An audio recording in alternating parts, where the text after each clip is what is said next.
को लेकर अब नई रणनीति अपनाने की बात कही गई। जी हां, इसके पहले देखने को मिला था कि संगठन की तरफ से एक मुहिम चलाई गई थी जिसमें ज्ञापन पत्र सौंपने का कार्य किया जा रहा था। इसमें सभी कर्मचारी जो है वो ज्ञापन पत्र सौंप रहे थे विधायकों को, मंत्रियों को, और इस बीच में ये भी देखने को मिला कि संगठन के पदाधिकारी की उत्तर प्रदेश के मुख्यमंत्री योगी आदित्यनाथ से भी मुलाकात हुई थी, जिसमें देखने को मिला था कि अपनी मांगों को, अपनी समस्याओं को इन कर्मचारियों के द्वारा बड़े अधिकारियों और पदाधिकारियों तक पहुंचाया जा रहा था। संगठन का साफ तौर पे यही कहना है कि सरकार को अब मानदेय बढ़ोतरी को लेकर कोई बड़ा कदम उठा लेना चाहिए। वहीं आपको बता दें कि प्रदेश अध्यक्ष दीपक वाजपेयी के नेतृत्व में लगातार तमाम तरह के बड़े कार्यक्रम किए जा रहे हैं, लेकिन अब मानदेय वृद्धि को लेकर आगे क्या रणनीति होगी, ये भी तैयारी पूरी तरह से की जा रही है। संगठन का साफ तौर पे यही कहना है कि जब तक उत्तर प्रदेश के एक संविदा और आउटसोर्सिंग कर्मचारियों की समस्याओं का हल नहीं हो जाता है, जब तक इनके मानदेय में बढ़ोतरी नहीं हो जाती है, तब तक संगठन यूं ही संघर्षरत रहेगा। आपने भी देखा कि संगठन की तरफ से जो भी कार्यक्रम किए जा रहे हैं उसमें बढ़ चढ़कर सभी कर्मचारी हिस्सा लेते हुए नजर आ रहे हैं, तो ऐसे में जरूर कर्मचारियों की समस्याओं का हल होना चाहिए। वहीं आपको बता दें कि उत्तर प्रदेश सरकार द्वारा लगातार आश्वासन तो दिया गया, लेकिन अभी तक इन कर्मचारियों की समस्याओं का हल नहीं कराया गया है। फिलहाल क्या कुछ रणनीति है, इस विषय पर ज्यादा जानकारी देते हुए प्रदेश अध्यक्ष दीपक वाजपेयी ने क्या कुछ कहा है, आप भी सुनिए।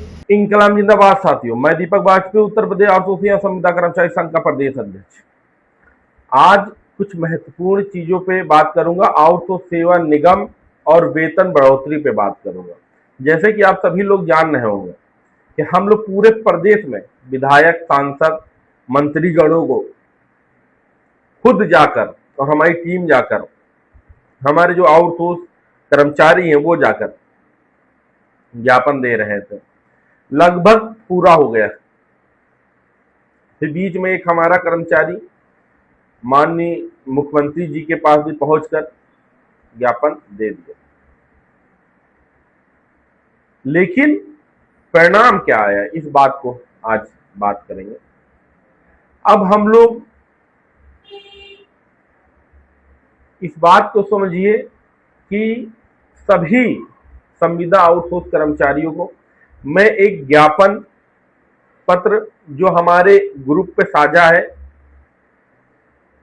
ग्रुप का लिंक कमेंट में है, ज्वाइन करिएगा और उस फॉर्म को लेकर 3 फोटोकॉपी कराएंगे कलर में, 2 फोटोकॉपी श्रम विभाग में जमा कर देंगे।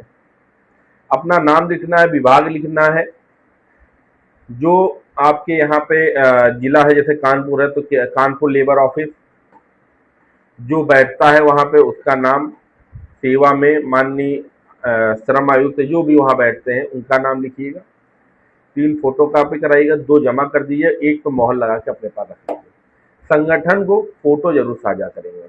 नंबर लिख लीजिए आप सभी लोग, 7355303056। इस नंबर पर मैसेज करके उस कॉपी की एक फोटो जरूर साझा करेंगे। इस बात को समझिए कि अब हक लेके ही रहना है। बहुत दिन हो गया, हम लोगों का जीवन 8 से 9 ही हजार में बीतता चला जा रहा है, लेकिन अभी 2% डीए सरकारी कर्मचारियों का बढ़ गया। काम वही करना पड़ रहा है, उससे ज्यादा ही करना पड़ा, लेकिन वेतन सम्मानित नहीं दिया जा रहा है। जो श्रम कानूनों की गाइडलाइंस आई थी उस तहत से भी नहीं मिल रहा है। तो ये जो ज्ञापन रहेगा, वो जो गाइडलाइंस आई थी वो लागू कराने के लिए रहे। 75 जनपद में हर व्यक्ति, समझे एक जिले में कम से 20 व्यक्ति अलग अलग जाके यही ज्ञापन पकड़ाएगा ना, तो कार्रवाई होगी, वेतन वृद्धि होगी। हमें क्या चाहिए? हमें सम्मानित वेतन चाहिए, 60 साल की नौकरी सुरक्षा चाहिए। नियमितीकरण की मैं मांग नहीं करता हमें, लेकिन वो चीजें चाहिए जो मेरा हक है। हमें अपना हक लेके ही रहना है। आप इस बात को समझिए कि लोग इधर उधर भाग रहे हैं, भागना नहीं है। उत्तर प्रदेश आउटसोर्सिंग संविदा कर्मचारी संघ के साथ ही रहना है। जमीनी स्तर पे कितना हम लोग काम कर रहे हैं ये हमसे जुड़े हुए व्यक्ति ही जानना है। और मैंने एक इसीलिए पोलिंग चालू की थी, उसमें 12 से ज्यादा जिलों के लोग ने कहा कि आप बहुत अच्छा काम कर रहे हैं।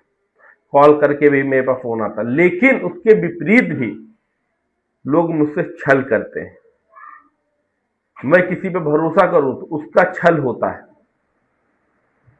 मैं जिसके साथ हमेशा खड़ा रहता हूं वो भी छल करता है, क्योंकि हमारे और आपके जो साथ में है वो भरोसा है, और ये भरोसा करना मैं नहीं छोड़ूंगा, चाहे जितने मैं धोखे खाऊं, चाहे जितनी बार गिरूं।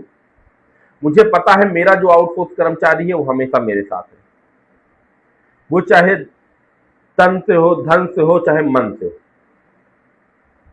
आप लोग भी जानते होंगे कि हम लोग खुद किसी से 1 रुपया तक नहीं मांगते, किसी को देना हो तो वो देता है, लेकिन किसी से 1 रुपया नहीं मांगते। वैसे भी आज के समय में देता कौन है ये तो सब जानते हैं, सब चाहते हैं कि काम हो जाए, लेकिन संगठन को 1 रुपया कोई नहीं देगा, वो बात की बात है। लेकिन अभी हमारा जो मुद्दा है वो आपके साथ मिलकर चलने का है। आप लोग चिंता ना करिए, जब तक दीपक वाजपेयी है तब तक मैं लड़ता ही रहूंगा, चुप नहीं बैठूंगा। बस मुझे आपका सपोर्ट और साथ चाहिए। आप हमारे साथ खड़े हैं तो इस बात की मैं गारंटी दे रहा हूं, सर दिखाने का काम आप कर सकते हैं, सर कटवाने का काम दीपक वाजपेयी ही करेगा।